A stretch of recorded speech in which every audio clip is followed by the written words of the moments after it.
What do you get when you throw two natural born intuitive mediums together with a passion for animals and empowerment? Spirits, angels, and guides. Oh my. I'm empowerment medium Tara Diana. And I am intuitive medium Nancy Brady. Together, we focus on the good, The bad, and the ugly of working with the spirit realm. but mostly we're focusing on the good. Hey everyone, it is Nancy, me being Nancy, and Tara, me being Tara. We're back. And, for those of you listening to our podcast, thank you very much. For those of you who may have listened to the episode just before this or watch on YouTube, we did allude that we are recording these back to back. And yes, we are wearing the same clothing. And that's okay. We're happy with this. It's a good thing. It's called using your time wisely. Yes, it is. So let's get straight to it. So this episode is all about one of my favorite things. I get giddy when we talk about animals, but this episode we're talking about spirit animals. My eyelashes are stuck together. Hang on. Okay. Spirit animals. Yes, this is a big topic. Power animals, spirit animals, familiars. They are part of many different cultures. I do not feel that any one culture can claim the power of animals. So although they are extremely connected to the indigenous people, the pagan, the witches, familiars, working with different animals, Harry Potter, for God's sake. Right? Harry Potter had an owl. Or didn't Ron have a rat? I don't know. What did Hermione have? Cat. Okay. Ron So- had a Yeah, Ron had the rat. So animals are very powerful. Their meanings, what they represent, how they connect with you, exceptionally powerful. Nancy and I are doing an amazing a little mini retreat in April, late April, about elements and spirit animals. And why? Because when people connect to animals, there is something so powerful in that. And it's why the indigenous community really connects with them, because it's powerful. Yeah. 100%. And you know, I am all about being respectful for all cultures across the board. A lot of this I got into as a young child before I even knew about other cultures, because in the Celtic and the German culture, animals are very prominent as far as. And so I am so excited for our little retreat that we're going to do, because this is definitely going to air before the retreat. So we'll put the links below in case you want to join us for that. But for me... And you so do. Yes, you do. But for me, as you know, I do a lot of work, like a lot of, psychic mediums will do their meditations at night, their rituals and stuff like that. At the end of a long, hard day, I do work with animals. And so if I do not do this work full time like Tara does. I have what I affectionately call a muggle job for the Harry Potter fans out there, my non-magical day job.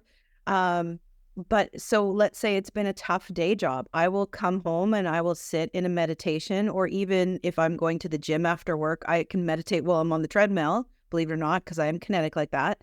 And I will connect with animals that can help me cleanse. So let's say it's been a hard, stressful day. I'll connect with Orca and I'll swim with Orca to release everything that no longer serves me. If I need some wisdom on how to set up myself for a good day the next day, or a difficult talk with my boss, I'll call an eagle. So there's different sort of things. One of my favorite humans in the world, I wish was still here because I would study under him, was Ted Andrews. Someone took my book. I lent it to them and they nastily enough never gave it back to me. I'll have to get you up for your birthday. Oh, thank you. November 19th. I know when your birthday is. Yes, thank you. Now the listeners do, and you're going to get like 5 books sent to you. Go on. No, but I really encourage people, because there's a lot of readers out there, listeners. I'm thinking books, I'm thinking readers, are wondering. So let's talk a little bit about the difference between a spirit animal, a power animal. Can my cat Waldo be my power animal? All of those sort of things that are common questions that we get. Dad, Waldo. Okay. Okay, well, maybe I'm not the best person to answer this because I haven't really deep dived. So what I mean by that is a spirit animal, a power animal, a familiar. I think my familiars are actually my dogs. So my dogs, when Moki was here, my black cat, which all my clients would be like, "Of course you have a black cat," and I was like, "Of course I do," but my dogs feel like my familiars. When I connect with an animal as my fur baby, I really connect with them. So I connect in a way that's like powerful, and I feel comfort and ease, which many people do. But I feel it's a little bit different because I feel like we're soulmates. Now, I don't know if everyone else understands what a familiar is, but that's what I feel with it. Now, my spirit animal, my power animal, my totem animal, whatever you want to call it. Before you get to your spirit totem power animal, explain for the listeners what a familiar is for those of them who don't know. An animal that you work with, energetically. To create magic. Yeah. Or just to create your inner peace. Right. A familiar is exactly what the word means. You feel familiar with them. So you're comfortable with them. You can work with them energetically, right? Your pet is really your familiar. Your fur baby is your familiar. Why? Because they bring you a sense of ease. Even the ones that like come up and slap you across the face with their claws. They've chosen each other for a purpose. There is something that you are both getting from that, which makes it become a familiar, right? Now, all the witchy poos can come at me because this is just my interpretation of it personally, and that's how it works. But when it comes to, and Nancy, I'm going to let you go into this a little bit more. When it comes to the terms spirit, power, totem, all those things, they all mean the same thing to me. It means the higher vibrational energy of what an animal represents. So, for example, my power animal, and I'm not going to get into this, is badger. Okay, badger is a very, very busy animal who I didn't even know what a badger was. But anyway, badger. My other power animal is an otter, which is very playful. Now think about those two things, right? Badger is something that gets things done or actually sometimes doesn't get things done, has so many things on the go. Hello. It has so many things in the go that I get overwhelmed, right? That I'm like, oh my God. And I'm a Manny Jenny. That's a manifestor generator for those of you listening who might want to do a bit of a deep Google dive into the human design component, which we should do an episode on and bring one of Christy Abel, one of our friends, on and talk about human design because it's epic. So, and because of that badger makes absolute sense. And I'm a Scorpio to boot. That's a whole lot of right there. I'm surprised Mikey's still with me. You never back a badger into a corner, just like you never back Scorpio into a corner. I'm just saying, listeners, for you just out there, just saying. You see me in a dark alley run. But my point being is that otter is playful. So it's a reminder for me, to make sure that I kind of balance myself out. So I'm going to let you, though, talk about differences because for me, they all mean the same thing. Perfect. Okay. So, and for me, they mean different things. And for shamanic practitioners, they definitely mean different things. For my indigenous friends, they mean different things.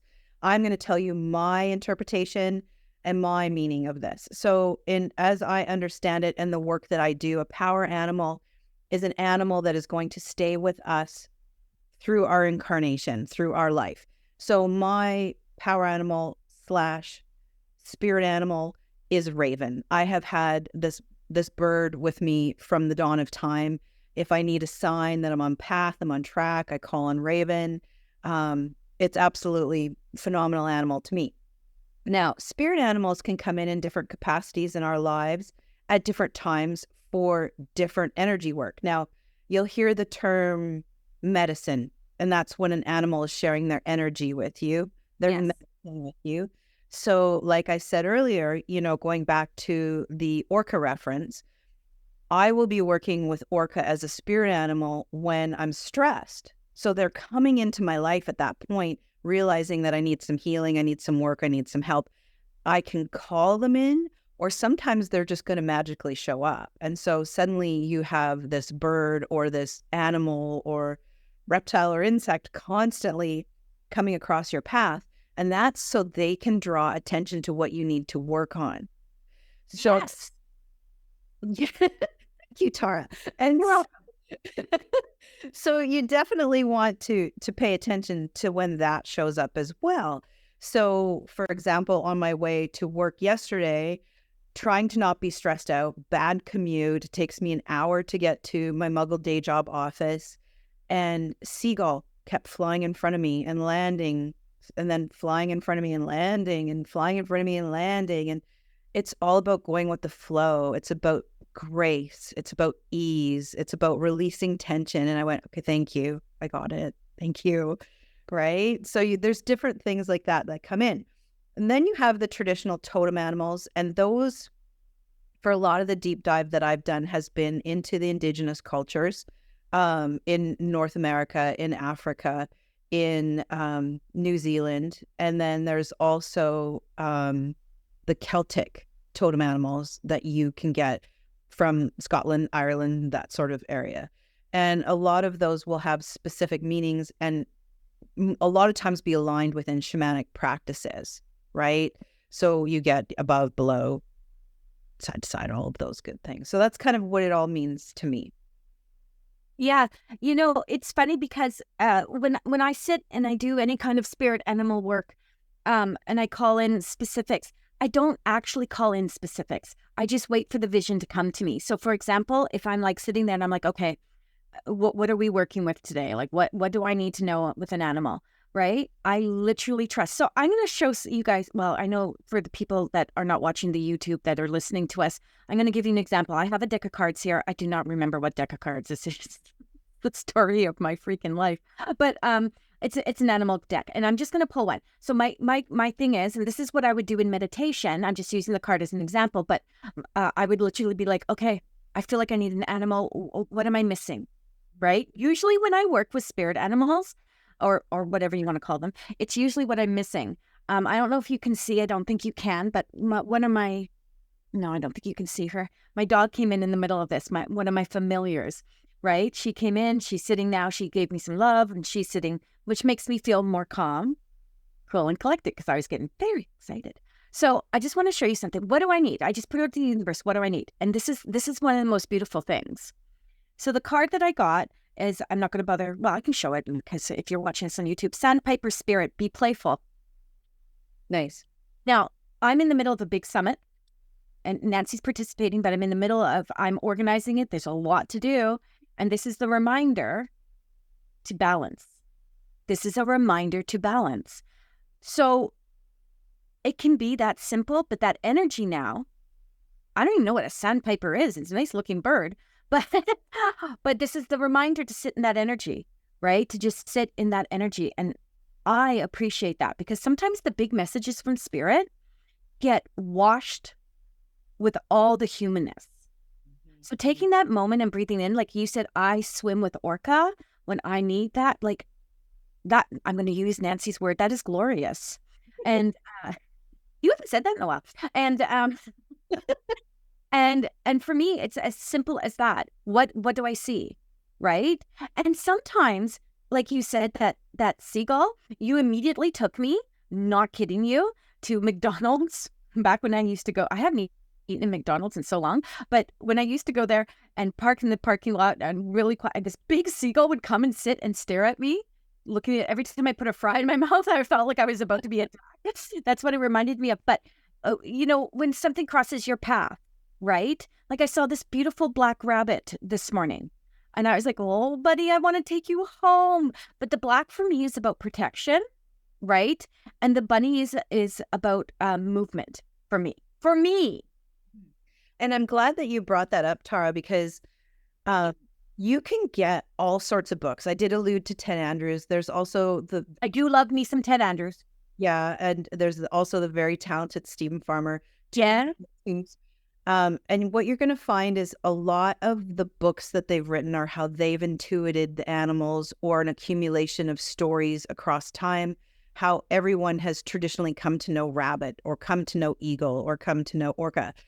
It's your intuition, your understanding of what that animal is bringing. So, you might get out the book and go, that's not what seagull means, Nancy. But at the time, my intuition said, I need to let go and take flight. I need to just go ride the wave of the wind and just relax and just chill out. And so energetically, that bird brought me certain meaning and certain understandings. And when I connected with it, I went, okay, yeah, you're right. I got it. So for me, initially, when you talk about rabbit is also about fertility and joy for me. And so the fact that you pulled in Sandpiper with your card, I went, this makes sense. Tara's going so fast right now. She needs to slow down, protect her energy, and sit in a place of joy and happiness. So that's what rabbit kind of means to me. But again, I'm intuiting that. And it's what you guys are going to intuit as you work with animals. So, a lot of people are like, how do I know my power animal? There's tons of meditations on YouTube you can find about that. Tara and I also give a good meditation. But you just need to sit and look at what is streamlined, like in consistently showing up in your life. And the same with these spirit animals that pop in. What does it mean to you? What were you thinking about when the animal popped in? What were you doing at the time? What's the situation around you? And then sit down and just journal about it. And then, look up the meanings after. Because again, this is kind of like we talked about in the last episode, when you pull a card after reading and it's that physical representation that, you're on path. So and sometimes adds an extra little bit of something, right? And 100%, and we all need it. As humans, I find we always need a signier sign. Could you give me your sign? Extra sign on top of the sign on top of the sign. And having said that too, I find that animals actually have a much more gentle kind of way of us perceiving something. Whereas sometimes a card will say death or detach or fool or whatever.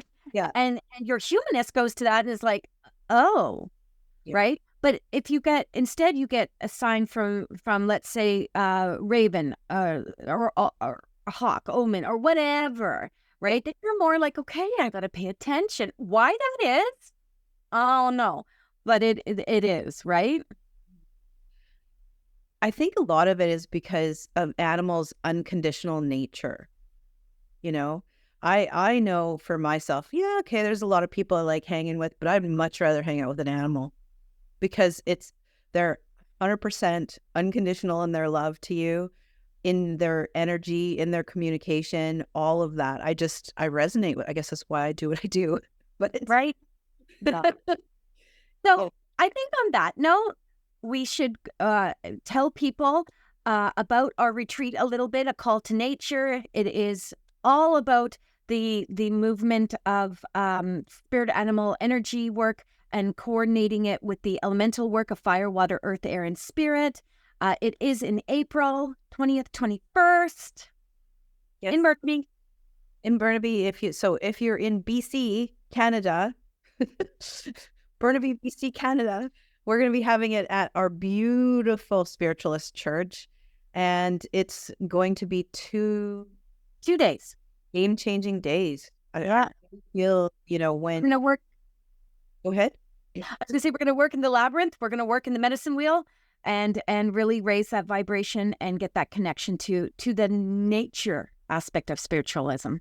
100%. It's going to be epic, guys. Of course it is. It's you and me. So on that note, let's wrap it up. And if any listeners out there have any questions, how do they connect with you, please? Oh, Spirit Essence by Tara Diana on every platform from here to mankind. I'm somewhere. I'm not on Twitter, which is X now. I'm not on Thread, but and no matter how much Sarah is trying to get me on Twitch, I don't think I can do it. So there you go. And you can find me on Nancy Christine Brady on most of the platforms as well. And that's it for this week, everyone. And we'll see you same bat time, same bat channel. And hopefully not in the dark alley. Bye, everyone. Nancy, maybe, not me. Okay, bye, guys.